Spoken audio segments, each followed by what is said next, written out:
What's up, guys?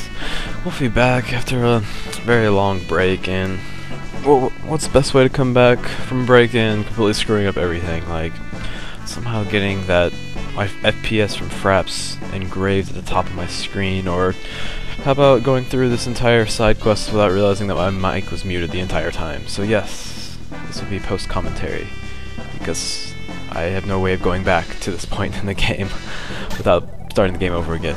But recording turned out okay, just no me talking, which sucks. And yeah, hopefully I don't get interrupted. Apparently there's a tornado watch here, so hopefully no tornadoes touch down and cause me to stop what I'm doing. But at this point in the game, everything's done except for the side quests and Lavos. And if you ever get confused on where to go next or whatever on how to do the side quests, this little man gives you little hints at what to do for all the side quests. And the one that we will be doing is, yes, this one, I believe. I'm really sad because this was actually one of my favorite. This was actually probably my best commentary I'd done.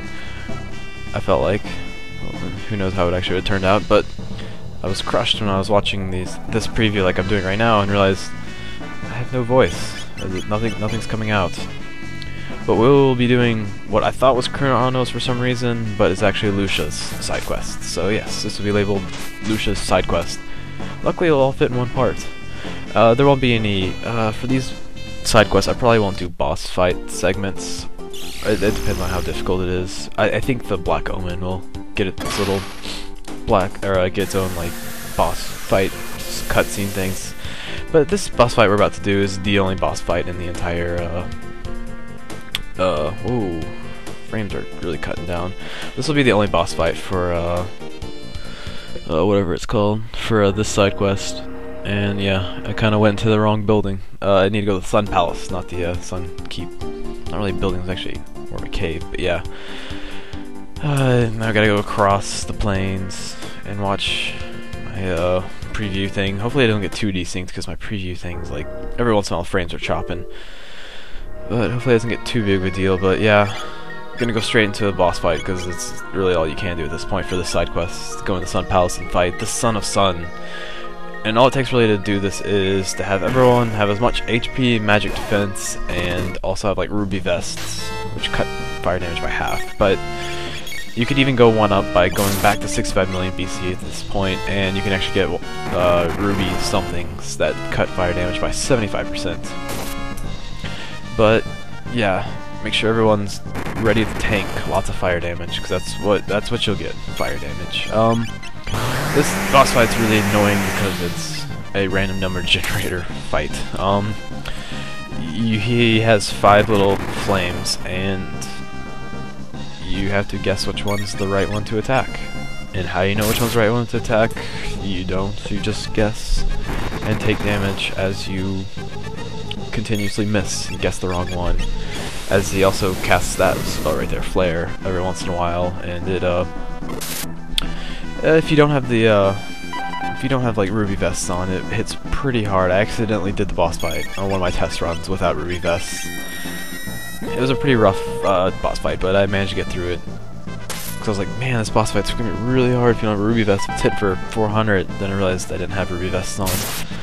But yeah, you just guess, and that's what happens if you get the right one. He does about 200 damage, regardless of how much damage you actually do. It does about 200. And then also, if you're playing this on an emulator, which if you're playing this you most likely are, or you spent a lot of money to get this Super Nintendo version, you can just abuse save states by just guessing on which one's the right one, and then save state right after he does a roulette shuffle, and then just kind of cycle through, find the right one, reload, and attack the correct one repeatedly, because it's the same one as right at the end of that shuffle. So I did that on one of my test runs and got through it in like just a minute or two. It didn't take very long, because it takes about 10 hits to kill him. He has about 2,000 health. 2,000 health. Each hit does 200 damage, roughly, no matter what. My cat is attacking my rug. I'm sorry. cat is distracting. But it'll take, like I said, it'll take about 10 hits. Charmed items, you can get blackmail off him, which really isn't that useful of an item. You can get 5 elixirs, 1 from each flame, but getting all 5 of them can be somewhat difficult because they change, they move around and whatnot. I believe, I don't know, I didn't actually bother charming them. And Chrono died because I kind of lost track of heals. But you generally want to keep everyone on a little over 400 health because he does that random attack where he hits one person, hits for about 400, 500, depends on the character, depends on luck. And I'm still intrigued by my cat attacking a rug. Honestly, not much to this boss fight, just try and get lucky and hope he doesn't do too many roulette shuffles, which with my luck happens a lot. Even when I was cheating on this boss fight in my test runs, it still took quite a few hits to get through because I am an unlucky bastard, that's why. But I mean, I'm the master of messing everything up, but I think this one's gonna turn out okay. We'll see, but hopefully we can get through this boss fight, and since it's post-commentary, I can tell you that I managed to make it through this boss fight alive. Everyone survives in the end, because I'm using time travel. What the heck are you doing, cat? He is so distracting. But yeah, it feels good to be back finally. It's been like, what, a week and a half since I've done Chrono Trigger. And not much left, actually. It's just each character has their own side quest. Finishing Lucius today in one part. Some of the other characters have much harder ones and it'll take much longer to do. This is probably one of the few ones that only take one part. Sweet.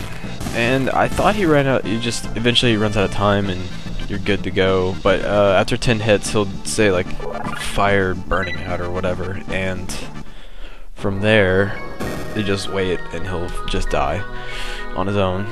And now we gotta go collect the moonstone.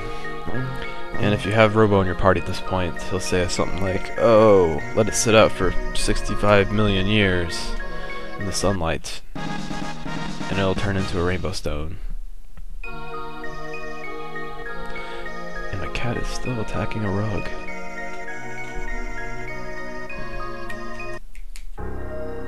Why he does that, but yeah, so we need to let it sit in the sunlight for, remember, 65 million years. So this is a game about time travel, so once we go find a good place to plant it, we need to go back 65 million years and let it sit for a while, because nothing could go wrong by leaving an object of great wealth in the same spot for 65 million years or a billion years. I don't remember which time frame this is. Wish I could check right now, right as the thing little thing pops up. Oh, okay, never mind, I don't get to see it. But yeah, just leave it here. And we'll go and check on it in 2300 AD. Let's see what happens there.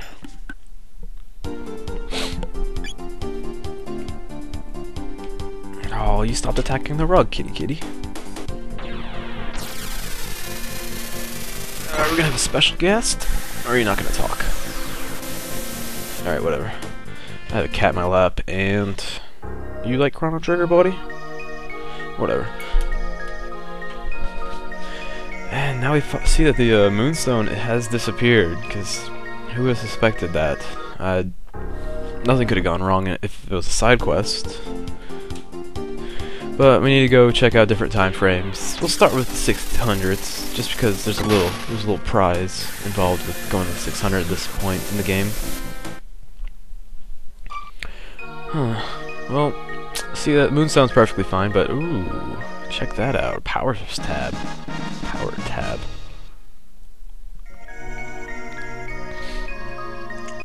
So still having 600 AD. So let's go a little farther ahead of time. Really, the only time that we can go to that wouldn't have it, or that we haven't checked, that would possibly not have it, because we don't want to go to 1999 because bad stuff happens then.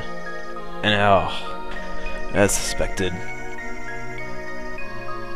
there is no moonstone. So we need to go and make an awkward cut because I accidentally started a different side quest in trying to do this one. Which I don't want to do because I'm trying to do each side quest individually. You are very distracting today, kitty cat. He is now attacking a basketball.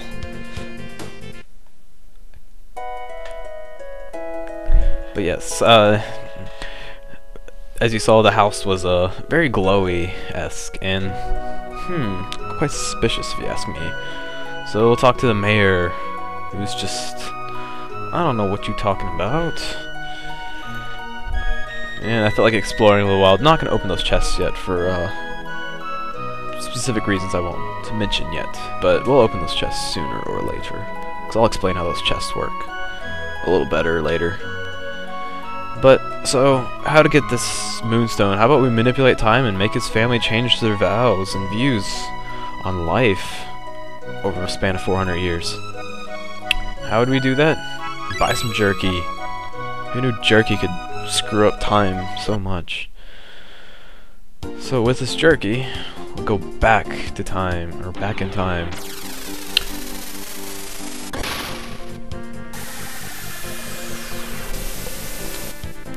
And watch me fail to find the right person to talk to and wander around for a minute. Well, I pet my cat, because he is an attention whore. But, yeah, actually that was the right place to be in, but it takes me a second to kind of realize that that was the right place to be. As I just kind of wander around looking for, I think I was looking for like a mayor's house or something, which actually I realized I was in the right spot, as Alia kind of gets a little frustrated at me going the wrong place. And then I remember, oh yeah, this little woman is the one I should be talking to. She'll offer you a pretty reasonable price for some jerky, but if you're a nice person and give it to her for free, she changes her viewpoint on life. Changes the way everyone from that point on thinks. At least the mayor-wise. But yeah, as you saw, you could sell it for 10,000, which would have been 100 G profit, which that's not really worth doing. But if you really want money, that's how you can do it. Or you can just grind on enemies, which is much easier and more interesting to do. But as you see now, the mayor's kind of like changed the way he thinks. He's all cool about giving you this awesomeness, stone of awesomeness, for free. All because you gave his great person jerky. Like I said, who knew jerky would be so powerful? And now I'm just going in circles, going around the world, and realize that I need to actually go back to the Sun Keep, which I can't seem to find, but alas, I found it. And let the moonstone continue to rest.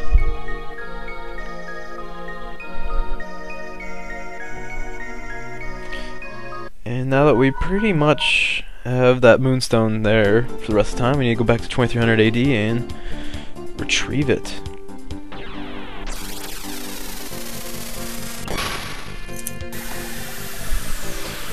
Don't you fight me!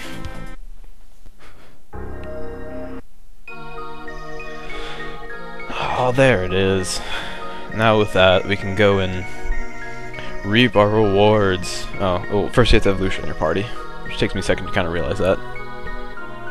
And I continue to push the wrong button because I switched X and Y on my keyboard for some reason. I don't know why I did that. So I continue to push X and Y, or the wrong buttons. My cat continues to attack me.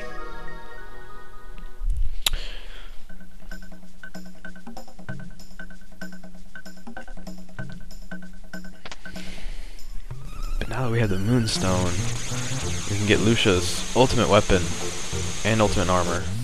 Not ultimate helmet, because I realized I screwed that up and now I can't get it.